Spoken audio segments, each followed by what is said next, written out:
Hi, this is Jude-18, Assistant Professor from Department of Physics, St.Joseph College of Arts and Science, Cuddalore.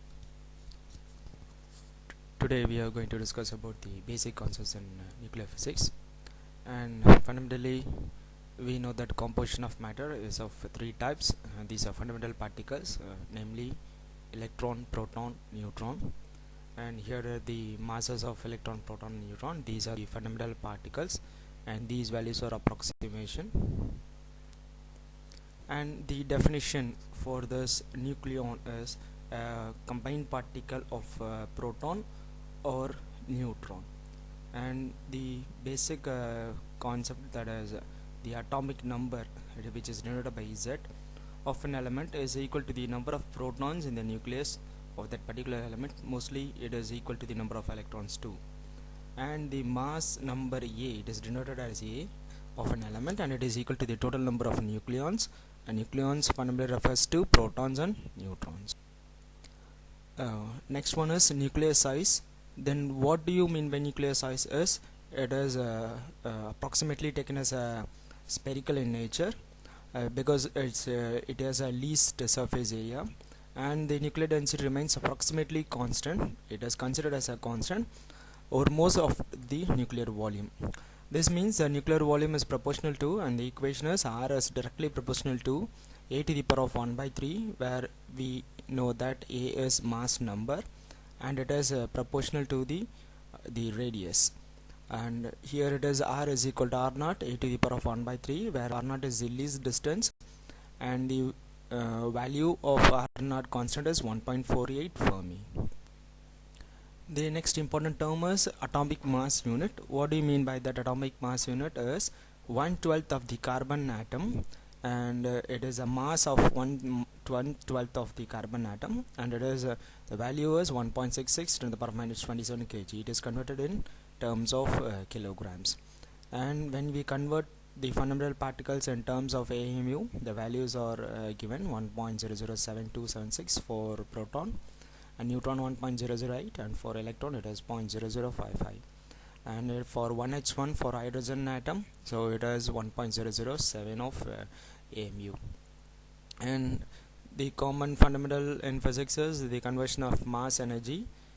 We know that it is given by Einstein, and the conversion is equal to mc square, where c is 3 into 10 to the power of 8 meter per second, where 1 by c square is found to be, if it is converted to terms of energy, it is 1.49, and in mega electron volt it is 931.4. So mass defect, another important term is mass defect. It is as the name refers, defect means it is a difference between the rest mass of the nucleus and some of the constituent nucleons, and this mass defect is usually converted into the in terms of energy, and the difference in these two is defined as mass defect. And the binding energy, it is in the reverse process. Binding energy means the amount of energy required to bind the nucleons inside a nucleus. These are the constituent part in the nucleus, and the energy which is required, even though there is an electrostatic repulsive force between between a proton and a proton, it binds inside the nucleus, and the energy which keeps inside the nucleus is called as binding energy. And usually we have a versus binding energy and mass number, and that is a relation given here. And next term is radioactivity. Radioactivity means it is a spontaneous emission, usually alpha, beta and gamma radiations from a substance.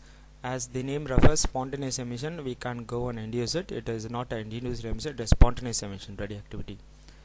Generally elements having their atomic weight, and in periodic table we know that the atomic number, if it is more than 82, generally it belongs to the category of radioactivity element, and it was discovered by Henry Becquerel in 1896.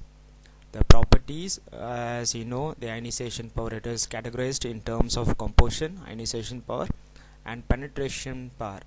How much it is penetrated, how it is alpha is somewhat less than beta, and then beta is somewhat less than gamma. And the effect, what these three types of radiations causes in the photographic plate. From that also we can come to know that how much it is intense. And laws of radioactive disintegration, and there is a general law which explains about the disintegration of alpha, beta and gamma radiations. The natural disintegration is totally statistical. Which atom will disintegrate first is only a matter of chance. We can't exactly stick on it. The number of atoms which disintegrate per second is proportional to the number of remaining atoms. This is the equation minus dN by dt, and negative indicates there is a decrease in the amount of substance, and which is equal to lambda n, where lambda is the proportionality constant, or we can term it as a decay constant. And the final equation is n is equal to n naught e to the power of minus lambda. Next one is half-life period. The time in which half of the radioactive substance disintegrates is known as half-life of that particular material. For example, if the material has 50, when it becomes 20, how much it takes time to become half of it, and that is defined as half-life period, that is 0.693 divided by lambda. And the general properties of nucleus is nuclear mass. What do you mean by that? Is the mass of all neutrons plus mass of protons. That is inside the constituents particles, fundamental particles inside the nucleus. The mass of both neutrons and protons defines the nuclear mass, and it is 1.67261 10 to the power minus 27 for proton mass, and for neutron it is nearly equal to the same as proton, and there is a slight difference if it is converted in AMU, 1.00727 and 1.00866 in terms of AMU for both proton and neutron respectively. And what is the charge of it? Nuclear charge. How will you define a nuclear charge of these constituents particle? The total charge of the proton is, as you know, proton is positive and electron is negative in nature, the charge, and it is measured by the measurement of the direction of the scattered protons. And you can see the formula as we already seen, that the size R is equal to R naught a to the power of 1 by 3, and A, where A, you know, it is defined as the mass number, and we can find nuclear density from this, from nuclear mass divided by 4 by 3 pi r cube. It is considered as a spherical in nature, so we consider this formula to get the nuclear density of the mass difference and nuclear binding energy is this, the sum of mass of its constituents. As we already seen that the mass of the nucleus is sum of the constituents, the proton and the neutron. This difference in mass in AMU is defined as, when you convert this amount of deficient mass, it is if you want to convert it in energy, you have to multiply by 931 megaelectron volt.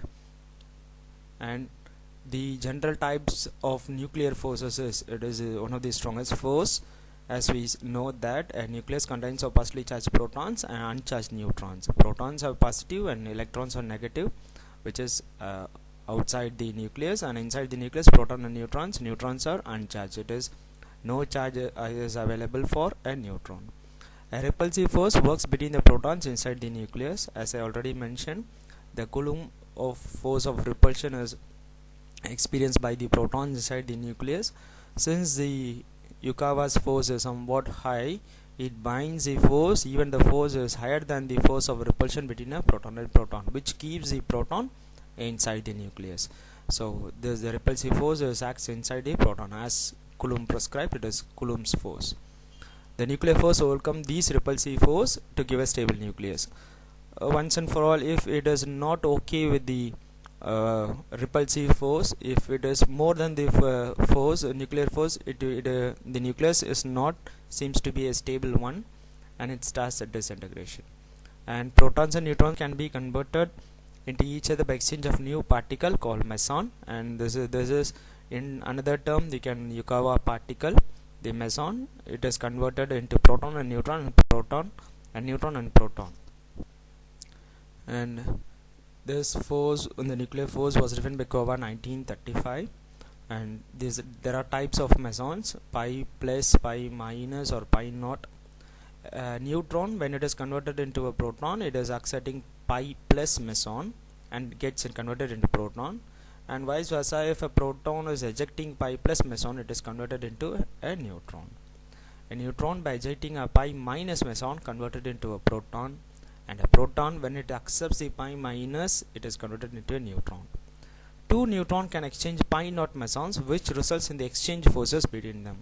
We can call it as an exchange force. When there is a mutual exchange of pi naught mesons between the two neutrons, it creates some force. This exchange of meson responds for the generation of exchange forces, which is responsible for the stability of the nucleus. As I already mentioned, this exchange forces is higher than the repulsive force between the proton and the proton, and this force is in terms of exchange of pi naught meson. And nuclear force, it is existing between two or more nucleons. This is responsible for binding of protons and neutrons into the atomic nuclei. The force is very powerful, and it has the experience up to 1 femtometer between their centers. The rapidly decreases in significance, and it should not experience a force beyond 2.5 femtometer. At very short distances, less than 0.7 femtometer, it becomes repulsive, and this is responsible for the physical size of the nucleus. The physical size is almost 1 Fermi, physical size of a nuclei. If it is less, it experiences a repulsive force. Since the nucleus can come closer together at short distance, less than 1.7 Fermi or so, the nuclear force is stronger force than the Coulomb force between the protons, and thus it overcomes the repulsion of force protons inside the nucleus. Thank you so much.